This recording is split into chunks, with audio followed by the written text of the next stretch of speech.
ఒక చిన్న కథ చెప్పిన ఉపన్యాసాన్ని ముగిస్తా అధ్యక్ష. ఓన్లీ 1 మినిట్ అధ్యక్ష. పంచతంత్రంలో చిన్నయ్య సూరి గారు చెప్పిన కథ అధ్యక్ష. ఇది పంచతంత్రంలో చిన్నయ్య సూరి గారు చెప్పిన కథ అధ్యక్ష. ఒక నక్క ఆహారాన్ని వెతుకుంటూ ఊర్లోకి వచ్చిందట అధ్యక్ష. అక్కడ రజకులు ఉపయోగించే నీలి రంగు ఉన్న తొట్టిలో పడిపోయింది. ఆ నక్కకి ఏమైపోయింది, ఆ తొట్టిలో పడితే ఆ నక్క ఒంటి నిండా నీలి రంగు అంటుకున్నది. ఆ నీలి రంగు అంటుకున్న తర్వాత అది మళ్ళీ అడవిలోకి పోయింది.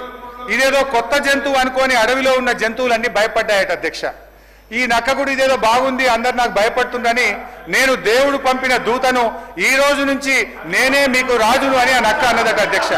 జంతువులు భయంతో అంగీకరించాయి. ఆ నక్క జంతువులను అనేక రకాలుగా కష్టపెట్టే భరించాయి అధ్యక్ష. ఒకరోజు ఆ నక్క పెద్ద సభ పెట్టింది, కొత్త చట్టాల గురించి చెప్తుంది. అంతలోనే పెద్ద వర్షం పడి ఆ నక్క అంటిన నీలిరంగంతా కరిగిపోయింది. నక్క నిజస్వరూపం బయటపడ్డది.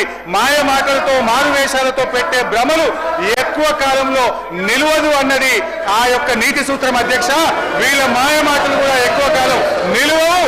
వీళ్ళ మాటలు, వీళ్ళ యొక్క నీతి ఈ రాష్ట్ర ప్రజలకు అర్థమైపోయింది. జై తెలంగాణ, జై కేసీఆర్.